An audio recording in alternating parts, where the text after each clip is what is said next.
Good Thursday evening, South Carolina weather watchers. I am the host for South Carolina Weather, Joseph Peterson, and let's go on ahead and start off with your weather for your Thursday night going into your Friday morning. I do have an announcement at the end of the video that I will make. But let's talk about the weather first, and we'll talk about that. Looking down to where we are right now, we are free of precipitation for right now, but we do have some clouds up in the sky. We'll talk about that next segment after we're done with the current weather. The East Coast in general is looking pretty dry. We do have a couple of showers over there in Pennsylvania and New Jersey, and a couple of showers off the coast of Florida. Going through to the Ohio Valley and mainly the Deep South, this region right here, the Great Lakes as well. We do have some rain up here inside of Michigan, inside the Ohio Valley, and then we do have some inside the Mississippi Valley as well. And if you go up to the Midwest, this whole atmospheric river that was hitting California and Washington and Oregon has now moved off to the central U.S. In the Midwest. We talked about that this morning, and we did unfortunately have two confirmed tornadoes as of what the radar is telling me right now. Two confirmed tornadoes touched down inside Illinois and Wisconsin, but Wisconsin was definitely the worst one, as we had a PDS tornado warning, which means that was a particularly dangerous situation. It was going through populated areas, and it was a pretty decent sized tornado. It was a cone size, kind of shaped like a cone tornado. So hopefully everyone in there is all right, and we don't have any fatalities or injuries. But there was significant damage to houses and places like that. So, and this was only a marginal risk. I keep on trying to tell y'all that a 2% chance of tornadoes can still verify. It does not matter if it's a 1% chance or a 2% chance or if it's a 15% chance. Well, that's significantly worse. Look at what a 2% chance could do. Think about what a 15, 10, 30, 45% chance could do. So that's what a 2%, and the 2% have been verifying pretty much over the past few, weeks. We've had multiple 2%, and they verify each time. So just showing you the 2% here, what they can do. We do have some snow up here, though, in South Dakota and North Dakota. And then we have some showers down in Texas. Now, moving on to the west, we do have some rain all throughout the west right now, and then some snow up there in the higher elevations, up in the mountains as well. So, that is that. Now, let's go ahead and talk about the cloud cover, which is what we were just talking about. Cloud cover right now, all of South Carolina is covered inside some clouds right now. Looking at things right now, like my weather station right now is saying that it is clear outside of my house right now. So I am pretty close to the coast, so you can see like towards like the low country to where I am, and Charleston, Beaufort, places like that. There are some tiny little spots of clearing, but we do have some spots all throughout South Carolina that's completely cloudy, not even seeing any type of clear skies. So we do have some partly cloudy skies, some cloudy skies, some mostly cloudy, some mostly clear. It's just a mix. But I think definitely the upstate, especially northern South Carolina, right just southwest of Charlotte, definitely the cloudiest out of the bunch here in South Carolina. Here is our current temperature: 50 in Columbia, 49 in Florence, 50 in Myrtle Beach, 51 in Charleston, 52 in Augusta. Then going down to our south, 51 in Savannah, 57 in Jacksonville, 59 in Gainesville, 64 in Orlando, and 55 in Tallahassee. To our west, 51 in Atlanta, 51 in Birmingham, 60 in Jackson, 63 in Baton Rouge, and 63 in New Orleans. And then to our north, 47 in Charlotte, 48 in Fayetteville, 47 in Raleigh, and 48 in Knoxville. Now going on ahead and talking about our minimum temperatures for tonight: 42 in Columbia, 40 in Sumter, 39 in Florence, 46 in Myrtle Beach, 48 inside of Charleston, 42 in both Greenville and Spartanburg, and 43 near North Augusta. Now going on ahead and talking about the max wind gusts for tonight, going into tomorrow night, pretty much only around 10 to 15 mile an hour wind gust is possible, so nothing for the wind. Here's our 24-hour precipitation totals. We could see around a trace near the upstate, especially up near the Blue Ridge region, and just getting up to the northern upstate, have a chance of seeing a trace for the next 24 hours from now until 7 p.m. tomorrow. So definitely watch out for some sprinkles, and I expect this to definitely gradually get more expansive into South Carolina, because if we go to the 48-hour mark, you can see there's a chance that that around the Blue Ridge Mountains around a tenth of an inch. 72 hours later, we have an inch falling up there in the upstate, just north of the Greenville-Spartanburg region. There is a chance that the Greenville-Spartanburg region could definitely receive an inch of rain. And then when you get down to like Columbia, around 2/10 of an inch, Florence and Sumter around a tenth. If we go around 120 hours, we will see those it slowly start to get more further. 2 inches for the Greenville Spartanburg, 2 inches for sorry, not Charleston, Columbia, 1.9 inches for Florence, Sumter, and then 1.7 for Florence, 1.7 for Myrtle Beach, and then 1.5, 1.4, 1.5 for Charleston as well. So for the next 120 hours, everyone inside of South Carolina will be receiving more than an inch of rain. The more closer you get to the upstate, the more rain will fall, and we can look at the whole 7-day forecast as well. It shows around the same thing, because after that 120th hour, everything's going to move off kind of to our east out into the Atlantic. And here's the HRRR model just showing around 23 hours out. You can see as there's, we're going ahead, actually we'll zoom in, because that event inside of Chicago and Wisconsin and places like that is about to wrap it up. But there's that high pressure over us. That thing's going to slowly move off to the side. And then we have a couple of showers, as you can see, that may want to try and move in as we push this slow. Here we go at around 10 a.m. This is what the radar could look like, 10 a.m. And then we push this forward some more, and still no precipitation. But if we do go on ahead and look at the total accumulated precipitation rates, again, nothing. So maybe that 24th hour does something, but as of right now, it's not looking like it. But the National Weather Service thinks that pretty much the northern upstate and the Blue Ridge Mountains could receive around a trace. So, maybe a pop-up shower might pop up or something like that. Here is our Storm Prediction Center outlook.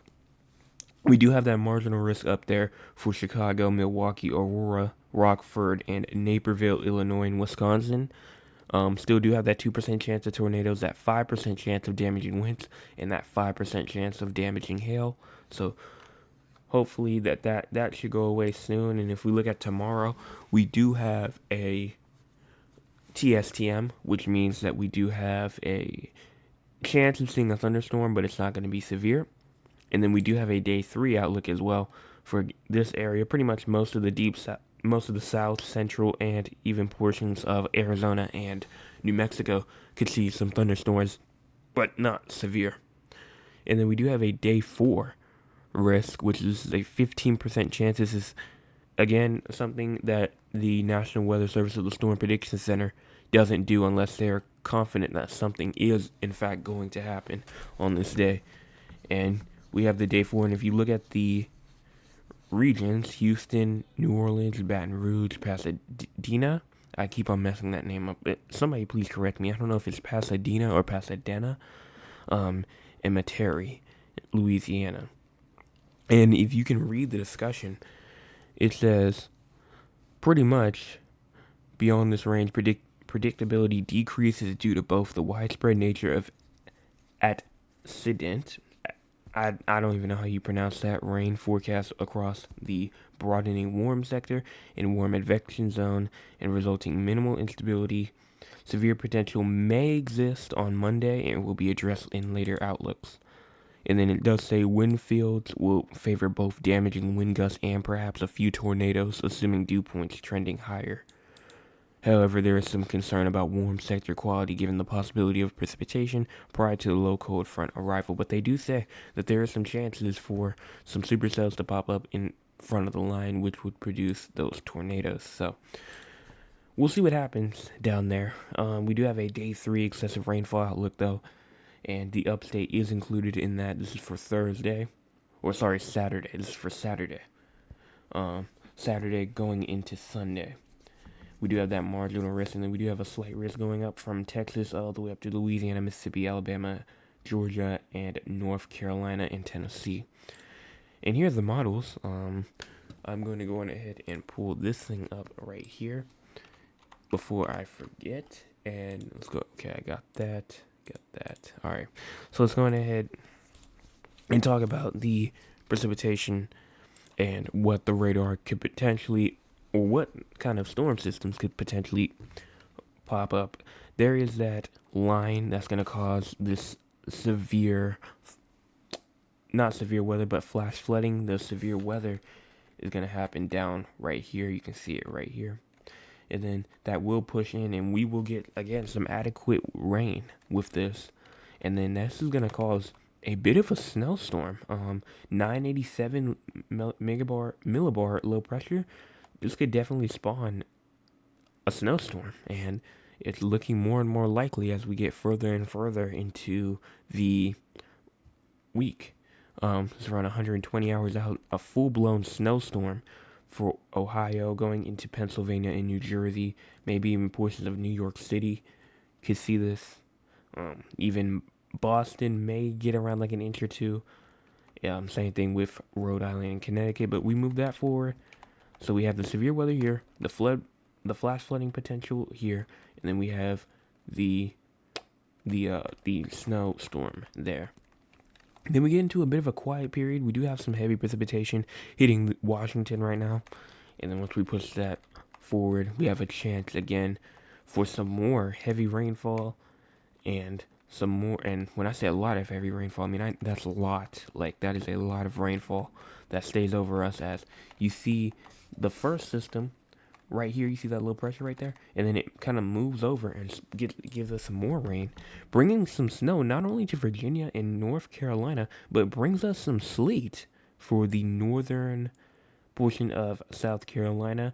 Will this stay? We have no idea yet, but I hope it does, so some of y'all can see some sleet up there in northern South Carolina. And then we push this further.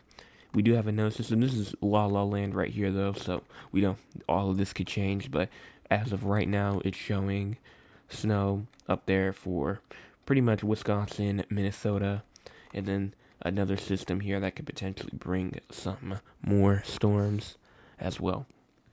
Now, I do want to talk about the severe weather threat, because I have heard some places that the severe weather may not get to us and may just decide to go on ahead and just kind of just like not make it and only stop at the day 5. So we have to check first for dew points, and I call this the severe weather triangle. You have to have those dew points in the 60s or even the upper 50s to get severe weather. And as we're looking, we will have dew points. We will have dew points in the 60s, especially down near Charleston, Somerville, Orangeburg, Beaufort, even portions of Myrtle Beach, Conway, places like that will see those dew points in the 60s Tuesday. This is for, Tuesday, February the 2nd. And if we go ahead and click it, you see what the sounding says. The sounding right now says none for right now, but we do have those dew points there.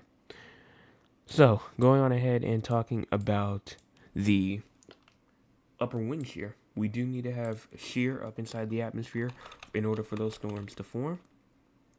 And as the thing at the top is loading, we did have those dew points, so we can check that off. There's 3 things in the triangle, and once we push this forward right here, as you can see, we drag this out. We do have that upper wind shear. You have to at least be 34 knots, and we have 40 knots. We even have a 50 knot up there, but I don't really see the potential for any severe weather at pretty much inside the upstate or the Midlands. I really only see it for the low country, potentially Orangeburg, and then Myrtle Beach as well. So I only see it really for those regions. But that's not. We could have both of those things and not have Cape. So Cape is pretty much the thing that kind of puts it all together. If we have Cape, there's probably going to be severe weather. If we push this forward and we drive this up, do we have Cape? We do have some. It's very, very limited, but we do have some. We do have some over here close to, I think that is Georgetown County and Berkeley, around that area. We do have a marginal severe. So, I mean, again, it's there. The potential is there to see some type of severe weather. I think the main spot close to the Georgetown region, maybe the pretty much close to the low country. If you're in the low country or up towards the PD, a chance for severe weather on Tuesday. This is the 6Z as well, so this is still pretty far out. And plus, this is actually kind of like the morning hours as well, because you got the 60, you got the 90. So yeah, this would be actually early in the morning. We could switch to the ECMWF. They don't have Cape. Okay, well, I think maybe if we switch, we might be able to find it. But the point was that there is a chance for severe weather on Tuesday, and we need to be ready for it just in case if it does happen, and that's gonna be about it. So, thank y'all so much for watching this forecast update. Let's see, recap. Cloudy night tonight. Some pretty cool temperatures tonight, not as cold as we have been. Severe weather potentially on Tuesday, but not too bad, like marginally severe. Not really a chance for a tornado, just potentially some gusty winds, possibly some isolated damaging winds, and then I think a warm-up could potentially be coming with these storm systems. A warm-up is definitely on the way when these storm systems pass us, or when these storm systems get close. And that's going to be about do it. So thank y'all so much for watching, and I'll see y'all tomorrow morning for Friday. Oh, I did have an announcement. That's right. I did have an announcement. I was on Wave TV. I am at high school. I am in high school, and I did create my own weather club at my high school, and they featured me for making weather club, and I'm on it. So that's going to be showed in front of the school. It's an interview that they did with me. It's not really long. It's at 8 minutes and 45 seconds inside of the YouTube video. So if you want to go check it out, you can. But that's going to be about do it. If you want to go check it out, the link for it will be inside the description if you want to go check it out. And I will see y'all tomorrow with another Friday morning update.